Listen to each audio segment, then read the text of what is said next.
नमस्कार दोस्तों। आज हम इस लेक्चर में पढ़ने वाले हैं व्हाट इज नेशनल इनकम और उसके एग्रीगेट्स क्या क्या है। और हम इसमें पढ़ेंगे GDP, GNP, NNP, NDP, factor cost and market price और डिस्पोजेबल इनकम। हम इसको पूरा डेप्थ में पढ़ेंगे और आज के बाद आपको इस टॉपिक को कभी बाद में पढ़ने की जरूरत नहीं पड़ेगी, बहुत डेप्थ में और बहुत अच्छे कॉन्सेप्ट्स के साथ। तो पहले पढ़ते हैं जीडीपी क्या है। जीडीपी क्या है? Value of all goods and services जो कि डोमेस्टिक बाउंड्री में प्रोड्यूस हुए। तो एग्जांपल के लिए ये इंडिया की डोमेस्टिक बाउंड्री है, तो इसमें जो भी प्रोडक्शन हुआ है एक फाइनेंशियल ईयर में या फिर आपका कोई भी पीरियड ऑफ टाइम के लिए हो या क्वार्टरली हो, तो इस डोमेस्टिक बाउंड्री में जो भी प्रोडक्शन हुआ है वो आपकी जीडीपी होगी। एग्जांपल मान लीजिए इंडिया में जो भी कंपनीज है जैसे टाटा, महिंद्रा, टीसीएस और इन्फोसिस, अमूल, ये सब इंडिया की कंपनी है। अगर ये प्रोडक्शन कर रही है तो ये इंडिया की जीडीपी में काउंट होगा। और फॉरेन की कोई कंपनी है जैसे एप्पल है, सैमसंग है, इनका जो प्लांट्स है नोएडा में है, तमिलनाडु में है, तो इनके जो प्लांट्स का जो प्रोडक्शन है वो भी इंडिया की जीडीपी में काउंट होगा। यानी कि जो डोमेस्टिक बाउंड्री में प्रोडक्शन हो रहा है, फिर वो चाहे रेजिडेंट द्वारा किया, इंडियन रेजिडेंट द्वारा किया हो या फिर फॉरेन नेशनल्स द्वारा किया हो, वो इंडिया की जीडीपी में काउंट होता है।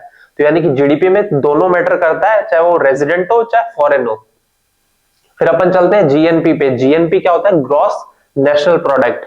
यानी कि अपन चाहते हैं कि जो प्रोडक्शन रेजिडेंट द्वारा किया गया है, सिर्फ सिर्फ जो रेजिडेंट है उनके द्वारा जो प्रोडक्शन किया है, अगर हमें वो कैलकुलेट करना है तो हम जीएनपी कैलकुलेट करेंगे। और जीएनपी कैसे कैलकुलेट होगा? जब हम जीडीपी में एनएफआईए ऐड कर देंगे। अब एनएफआईए क्या है?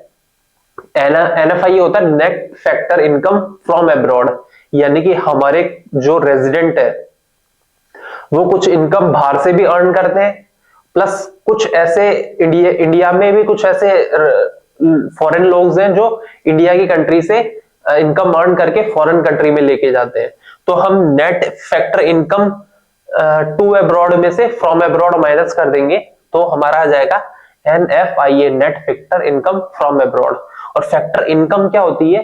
जैसे मान लीजिए इंडिया के जो रेजिडेंट है वो फॉरेन में से उन्होंने कोई प्रॉपर्टी खरीद रखी है, तो फॉरेन में रेंट आएगा और वेजेस भी आते हैं। जैसे मान लीजिए मैं अगर यहाँ पे हूँ, मैं गूगल की कंपनी के लिए काम करता हूँ, तो जो मेरी सैलरी आएगी वो यूएस कंपनी से आएगी, तो वो डॉलर में आएगी, तो वो वेजेस वो इंडिया की जीएनपी में काउंट होगा। देन इंटरेस्ट, मान लीजिए मैंने कोई कैपिटल वहां पे फॉरेन कंट्री में कोई कैपिटल लगा के छोड़ रखी है, उस पे हर साल इंटरेस्ट आता है, तो वो भी जीएनपी में काउंट होगा। देन प्रॉफिट, मान लीजिए मेरी कोई फर्म है जो कि फॉरेन कंट्री में सिचुएटेड है, यानी कि मेरी ओवरसीज कोई फर्म है, तो वो भी प्रॉफिट भी काउंट होगा। तो ये क्या होता है? रेंट। और इसी तरीके से इंडिया की जो डोमेस्टिक बाउंड्री है उसके अंदर फॉरेन कंट्रीज के भी लोग हैं जो कि प्रोडक्शन करते हैं, वो लेके जाएंगे प्रॉफिट अपनी कंट्री में वापस, तो वो भी माइनस होगा। तो जितना हमने नेट ईयर एक साल में कमाया है और जितना हमारे बाहर के लोग हमारी कंट्री से कमा के लेके गए हैं, वो जो आएगा उसका जो टोटल नेट आएगा वो एनएफआईए होता है। और इंडिया के केस में ये एनएफआईए नेगेटिव है, यानी कि net factor income from abroad India के केस में नेगेटिव है। तो इंडिया की जो जीडीपी है वो ज्यादा है और जीएनपी है वो कम है, जबकि यूएस के केस में एनएफआईए क्या है? पॉजिटिव है। तो इंडिया यूएसए का जो जीएनपी है, ग्रॉस नेशनल प्रोडक्ट, वो यूएस की जीडीपी से ज्यादा है। ऐसे ही जो आयरलैंड है, आयरलैंड का जीडीपी है वो बहुत ज्यादा है और जीएनपी बहुत कम है। क्यों? क्योंकि आयरलैंड ने क्या कर रखा है? टैक्स रेट्स बहुत कम कर रखी है, तो फॉरेन की कंट्रीज आके वहां पे अपनी फर्म्स खोलती है और वो पैसा एंड में ले जाती है बाहर पूरा। तो इसलिए आयरलैंड की जो जीडीपी है, आयरलैंड की जीडीपी ज्यादा है और जीएनपी बहुत कम है, यानी कि उनका जो एनएफआई है वो माइनस में बहुत ज्यादा इंपैक्ट करता है। देन फिर आता है ट्रांसफर पेमेंट्स। जो जीएनपी होता है यानी कि ग्रॉस नेशनल प्रोडक्ट, उसमें सिर्फ फैक्टर इनकम हम कंट्रीब्यूट करते हैं, ऐड करते हैं। जो ट्रांसफर पेमेंट्स है वो हम ऐड नहीं करते। क्यों? क्योंकि ट्रांसफर पेमेंट होता है वो अनअर्न्ड इनकम होती है, यानी कि बिना कमाई हुई इनकम, यानी कि यूनिलेटरल पेमेंट। एग्जांपल के लिए रेमिटेंसेस, जो हमारे लोग फॉरेन में रह रहे हैं पर वो इंडिया के रेजिडेंट नहीं है, वो रेजिडेंट कहाँ के? फॉरेन कंट्री के ही है, तो वो अगर साल के एंड में या साल में कभी भी जो रेमिटेंसेस भेजते हैं, जो सैलरी भेजते हैं अपनी, वो क्या होती है, वो रेमिटेंसेस होती है। तो फैक्टर इनकम और ट्रांसफर पेमेंट में क्या डिफरेंस होता है? ट्रांसफर इनकम में ये अर्नड इनकम होती है, या आपने कुछ सर्विस दी है, प्रोडक्शन किया, उसकी वजह से इनकम होती है। और जो ट्रांसफर पेमेंट होते हैं ये यूनिलेटरल होते हैं, इसलिए ये हम ऐड नहीं करते। तो एनआरआई के द्वारा किया हुआ प्रोडक्शन वो इंडिया की जीएनपी में काउंट नहीं हुआ, क्योंकि वो नॉन रेजिडेंट है। और वो नॉन रेजिडेंट है तो वो अपनी इनकम में कुछ पार्ट भेजेंगे, उसको रेमिटेंसेस बोलेंगे, तो वो भी इंक्लूड नहीं किया जाएगा। देन कॉन्सेप्ट आता है कि रेजिडेंट होता क्या है। रेजिडेंट कौन लोग होते हैं? रेजिडेंट होने के लिए आपको दो क्राइटेरिया फुलफिल करने पड़ते हैं। पहला क्राइटेरिया है आपको 1 ईयर में 182 डेज रहना पड़ता है, या फिर आप 1 ईयर में 60 डेज रहे हैं प्लस लास्ट के 4 ईयर में 365 डेज रहे हुए हैं। तो ये फर्स्ट क्राइटेरिया है, इसमें से एक क्राइटेरिया फुलफिल करना पड़ता है। देन सेकंड है आपका जो इकोनॉमिक इंटरेस्ट है वो उस कंट्री में होना चाहिए। तो इकोनॉमिक इंटरेस्ट मतलब क्या होता है? आपकी इनकम, आपका कंजम्पशन, आपका एक्सपेंडिचर और आपका डिस्ट्रीब्यूशन, ये चारों चीजें आपकी उस इकोनॉमी में रहनी चाहिए, तो आप उस कंट्री के रेजिडेंट कहलाएंगे। रेजिडेंट फॉरेनर भी इंडिया का रेजिडेंट हो सकता है, जबकि सिटीजनशिप अलग कॉन्सेप्ट है, रेजिडेंट हम इकोनॉमिक कॉन्सेप्ट है। तो इसका एग्जांपल लेते हैं, जैसे मान लीजिए कोई फॉरेन का बंदा है, फॉरेन का स्टूडेंट है, कोई मान लीजिए श्रीलंकन स्टूडेंट है, वो इंडिया में पढ़ने के लिए आ रहा है। तो वो मान लो 4 ईयर का कोई इंजीनियरिंग कोर्स है, तो वो ये शुरुआत की तो क्राइटेरिया फुलफिल करेगा, पर वो ये वाला क्राइटेरिया, सेकंड वाला क्राइटेरिया फुलफिल नहीं करेगा। क्यों? क्योंकि ना तो वो यहाँ पे इनकम अर्न कर रहा है, ना कोई प्रोडक्शन कर रहा है, कंजम्पशन यहाँ पे कर रहा है, पर उसका इकोनॉमिक इंटरेस्ट नहीं है यहाँ पे, तो इसलिए वो इंडिया का रेजिडेंट नहीं होगा। ऐसे ही कोई मेडिकल ट्रीटमेंट के लिए इंडिया में आया हुआ है, तो वो भी इंडिया का रेजिडेंट नहीं होगा। तो ये कॉन्सेप्ट है रेजिडेंट का।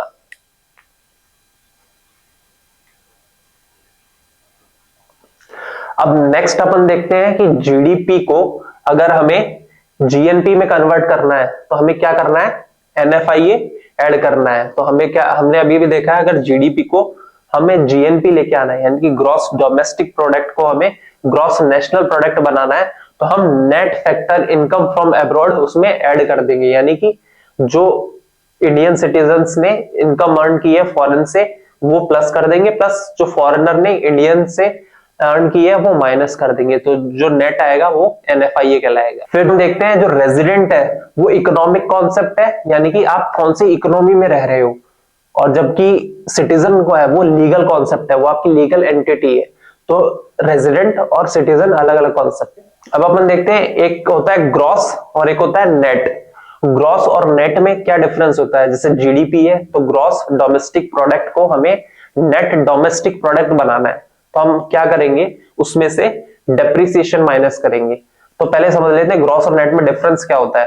जैसे आप लोगों ने देखा होगा कि अपन कभी भी कोई घी का टीन या फिर अपन मिल्क का पैकेट लेते हैं तो उसपे 2 वेट लिखे रहते हैं, एक तो लिखा है ग्रॉस वेट और एक होता है नेट वेट। तो डिफरेंस क्या होता है ग्रॉस वेट और नेट वेट में? जो उसका जो स्क्रैप होता है, यानी कि टीन है, वो टीन का वेट हटा के जो उसमें नेट वेट है वो आपका नेट वेट होगा। यानी कि ग्रॉस वेट तो कौन सा है? जिसमें टीन का भी वेट है और घी का भी वेट है। और नेट क्या है? जिसमें टीन को आप हटा दोगे तो फिर आपका जो वेट आएगा वो नेट वेट होता है। तो आपने क्या किया? उसमें से स्क्रैप माइनस कर दिया।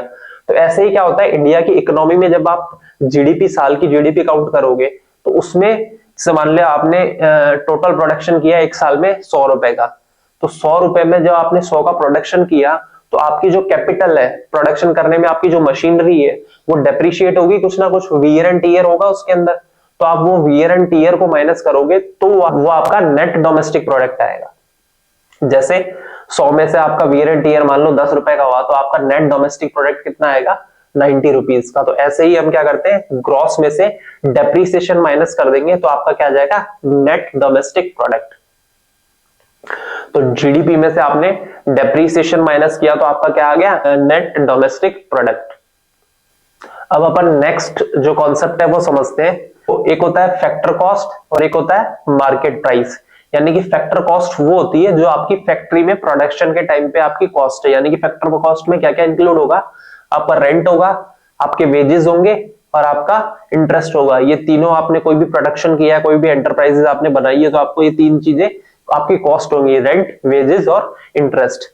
देन चौथा होगा आपका प्रॉफिट। प्रॉफिट आप खुद लेंगे क्योंकि आपने एंटरप्राइजेस ली है तो खोली है, तो आप प्रॉफिट भी लेंगे। तो ये चारों चीजें मिलके आप फैक्टर कॉस्ट बनाती है। तो ये होती है, जो प्रोड्यूसर होता है वो एक्सपेक्ट करता है कि मैं इतनी प्राइस लूंगा।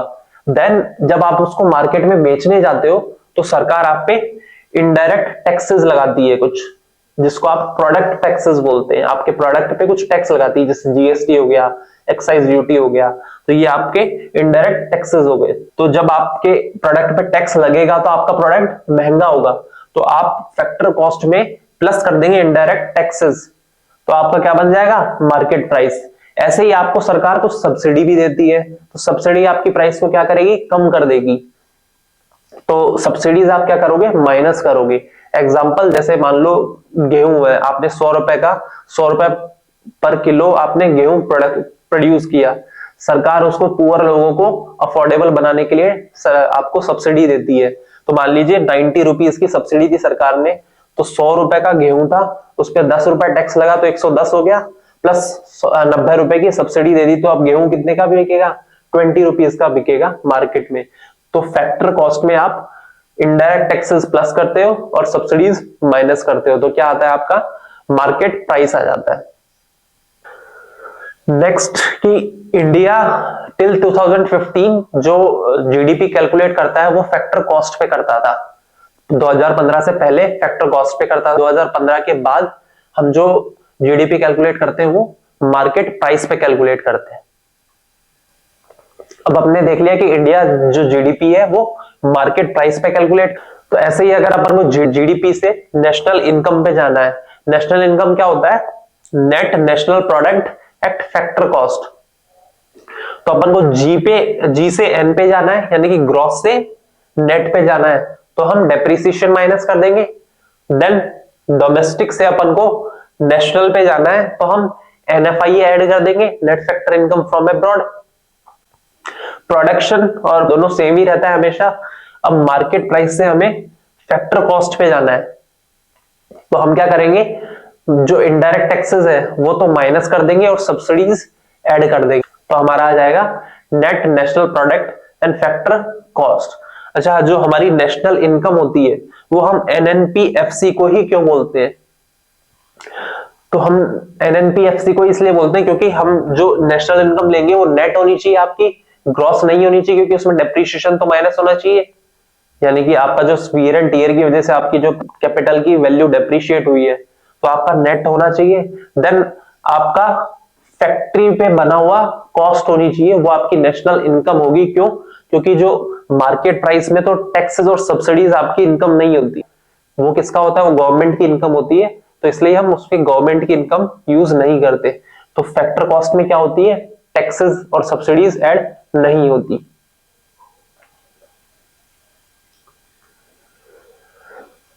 देन हम जीडीपी रियल में कैलकुलेट करते कैसे हैं, हम ये देख लेते हैं। तो एग्जांपल देखते हैं हम।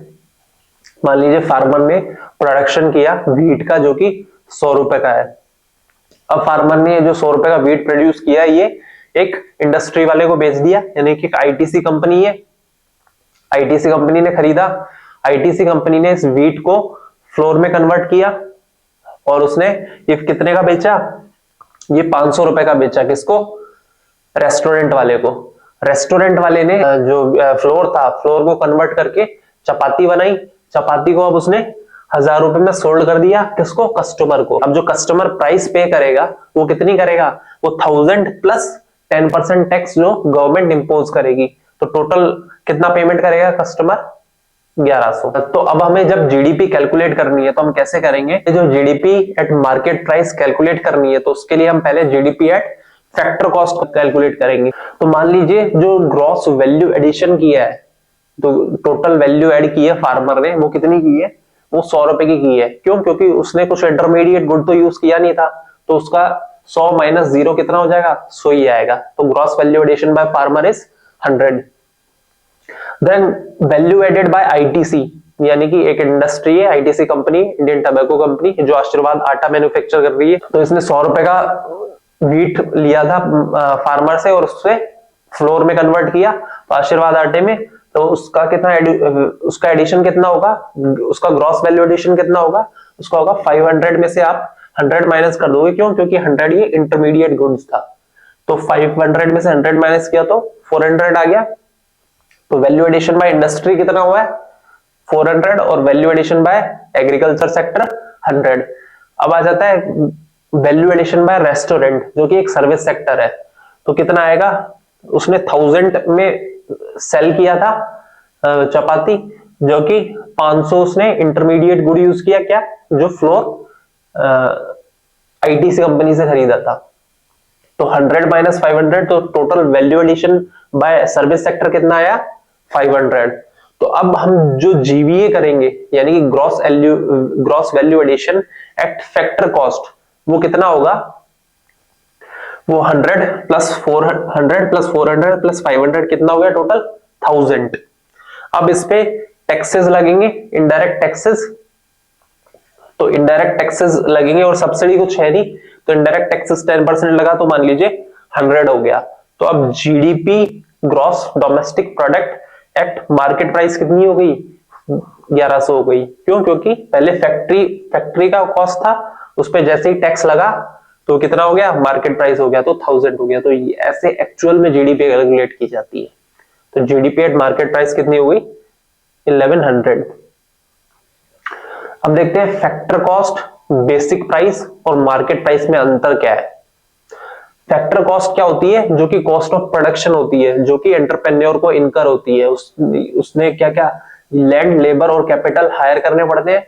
तो फैक्ट्री को एंटरप्रेन्योर को जो फैक्ट्री में प्रोडक्शन करने पे जो कॉस्ट इनकर होती है वो फैक्टर कॉस्ट होती है। देन बेसिक प्राइस आता है। बेसिक प्राइस क्या होता है, जो प्रोड्यूसर एक्सपेक्ट करता है कि मैं कंज्यूमर से डिमांड करूंगा, तो उस पे सरकार कुछ प्रोडक्शन पे भी टैक्स लगाती है और कुछ प्रोडक्शन पे सब्सिडी देती है। अब दो चीजें होती है, एक तो प्रोडक्ट होती है, प्रोडक्शन पे टैक्स लगता है, एक प्रोडक्ट पे टैक्स लगता है। तो इन दोनों का डिफरेंस समझना। प्रोडक्शन टैक्सेस क्या हो गया, जैसे मान लिया आपने जब एंटरप्राइजेस खोली तो आपने लैंड पे रजिस्ट्री का कोई टैक्स दिया, आपने लैंड को रजिस्टर करवाने के जो टैक्स दिया, तो वो आपका प्रोडक्शन टैक्स हो जाता है।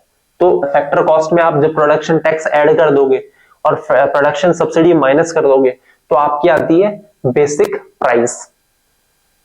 फिर आता है आपका मार्केट प्राइस। तो मार्केट प्राइस क्या होता है, जब आप को सरकार प्रोडक्ट पे टैक्स लगाती है, वो प्रोडक्शन पे था, ये प्रोडक्ट पे है। प्रोडक्ट पे टैक्स कौन सा लगता है, जैसे जीएसटी लग गया, वैट लग गया। तो जब प्रोडक्ट पे टैक्स लगाती है तो फिर वो आ जाता है मार्केट प्राइस, और प्रोडक्ट पे ही कोई सब्सिडी मिलती है तो वो हो जाती है आपकी मार्केट प्राइस। तो ये डिफरेंस होता है फैक्टर कॉस्ट और बेसिक प्राइस और मार्केट प्राइस में। तो जो फैक्टर कॉस्ट और बेसिक प्राइस में जो डिफरेंस होता है ये नेग्लिजिबल होता है। तो प्रोडक्शन पे दिए जाने वाली सब्सिडी और प्रोडक्शन पे लगाने वाला टैक्स, ये दोनों ना के बराबर होता है, इसलिए हम फैक्टर कॉस्ट और बेसिक प्राइस को लगभग एक ही मानते हैं। पर बेसिक प्राइस एग्जाम में आया हुआ है एक बार, इसलिए इंपॉर्टेंट है, ये पीवाईक्यू था यूपीएससी का।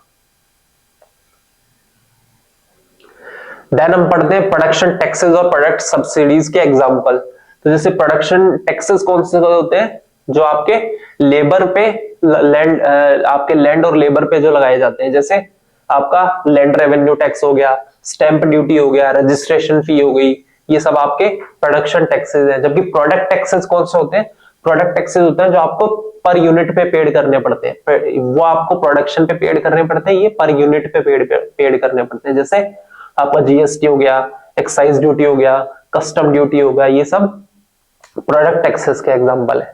ऐसे ही प्रोडक्शन वर्सेस प्रोडक्शन सब्सिडीज, जैसे प्रोडक्शन सब्सिडीज का एग्जांपल जैसे एंटरप्राइज, पूरी एंटरप्राइजेस पे लगता है। Railway, farmer, small scale industries को जो सब्सिडीज मिलती है ये आपकी प्रोडक्शन सब्सिडीज हो गई।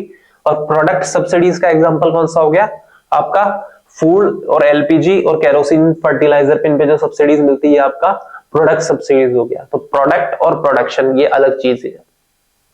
तो प्रोडक्शन होता है वो बेसिक प्राइस हो गया, और जो प्रोडक्ट हो गया ये आपका मार्केट प्राइस हो गया।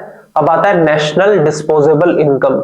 नेशनल डिस्पोजेबल इनकम क्या होती है, income that is readily available for the disposable to the entire nation, वो इनकम जो आपके नेशन के लिए डिस्पोज के लिए रेडी है, तो वो क्या होगी, आपकी जो नेशनल इनकम होगी। नेशनल इनकम अपन ने क्या पढ़ा था, NNPFC, net national product at factor cost.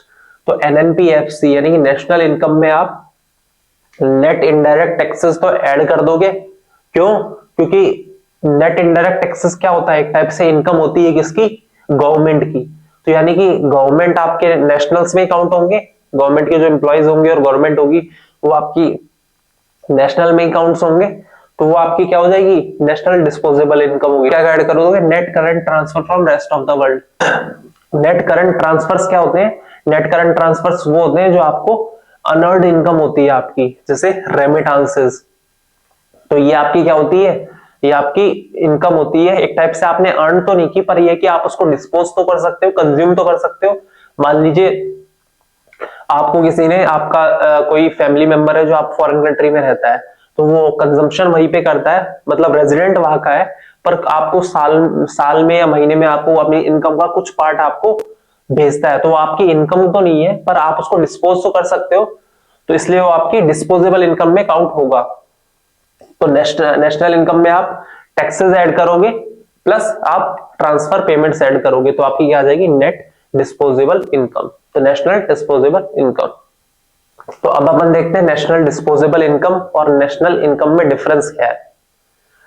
तो जो नेशनल डिस्पोजेबल इनकम है वो आपकी क्या है, income readily available for the disposal of entire nation, जो आपका पूरा नेशन डिस्पोज कर सकता है। तो उसमें क्या क्या ऐड होता है, आपका इनडायरेक्ट टैक्सेस भी ऐड होंगे और आपके ट्रांसफर पेमेंट भी ऐड होंगे। नेशनल इनकम क्या होती है, जो आपके फर्म्स ने और आपके रेजिडेंट ने जो प्रोडक्शन किया है थ्रू आउट द ईयर, वो आपकी नेशनल इनकम होती है। देन आता है फैक्टर और ट्रांसफर पेमेंट, यानी कि जो आपकी नेशनल डिस्पोजेबल इनकम होती है इसमें फैक्टर इनकम भी ऐड होती है और आपका ट्रांसफर पेमेंट भी ऐड होता है। जबकि जो आपकी नेशनल इनकम होती है यानी कि एनएनपीएफसी, उसमें सिर्फ आपका फैक्टर पेमेंट्स ही ऐड होते हैं, ट्रांसफर नहीं आता, क्योंकि वो आपकी इनकम अर्न करी भी नहीं है।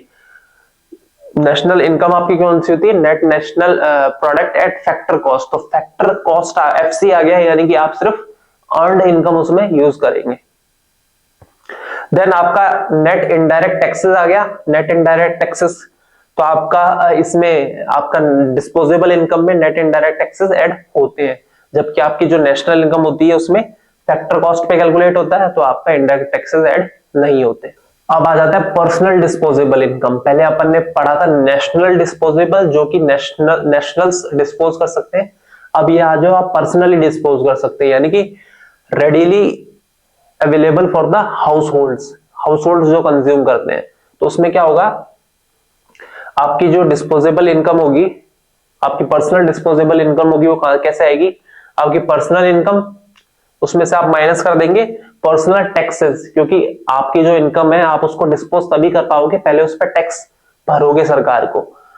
फिर उसके बाद कुछ आपकी मिसलिनियस रिसिप्ट्स होती है, जैसे आपने को फीस, पेनल्टीज, आपने बिल्स वगैरह पेमेंट किए, तो वो आपकी आप दोनों माइनस करोगे, तो उसके बाद आपकी पर्सनल डिस्पोजेबल इनकम आएगी।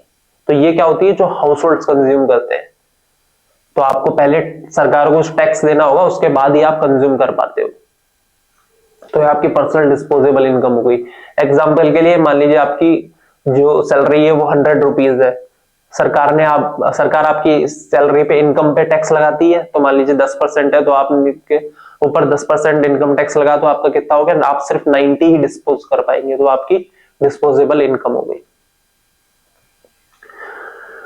तो अब डिफरेंस क्या होता है नेशनल डिस्पोजेबल इनकम और पर्सनल डिस्पोजेबल इनकम में, देखते हैं। तो नेशनल डिस्पोजेबल इनकम होती है वो readily available for the disposal of entire nation, पूरे नेशन के डिस्पोजेबल के लिए अवेलेबल होती है। देन आपका जो पर्सनल डिस्पोजेबल इनकम होती है वो सिर्फ हाउसहोल्ड्स के लिए होती है। देन कॉन्सेप्ट क्या है, ये ब्रॉडर टर्म है। क्यों है ब्रॉडर टर्म, क्योंकि इसमें पब्लिक और प्राइवेट दोनों इंक्लूड होते हैं, यानी कि इसमें टैक्सेस भी इंक्लूड होते हैं। जो इनकम, सरकार की इनकम कौन सी है, टैक्सेस है, तो आपकी फैक्टर आपकी मतलब प्राइवेट इनकम भी होती है और पब्लिक इनकम भी होती है। प्लस इसमें क्या होती है, इसमें सिर्फ आपकी इनकम अर्न्ड बाय हाउसहोल्ड्स होती है, सरकार की इनकम इसमें नहीं आती।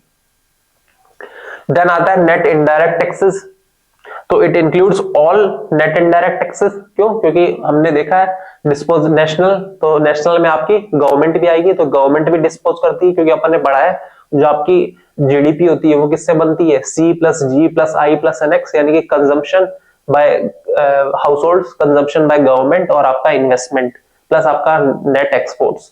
तो आपका जो टैक्सेस है वो किसकी इनकम है, वो आपकी सरकार की इनकम है, तो इसलिए इसमें टैक्सेस ऐड होते हैं। जबकि जो आपकी पर्सनल डिस्पोजेबल इनकम होती है, या आप हाउस होल्ड जो डिस्पोज करेगा, तो हाउस होल्ड तभी डिस्पोज कर पाएगा जब आप सरकार को टैक्स दे दोगे, तो इसमें टैक्स माइनस होते हैं, उसमें ऐड होते हैं। So I hope this video is interesting for you and informative for you. Thank you for watching.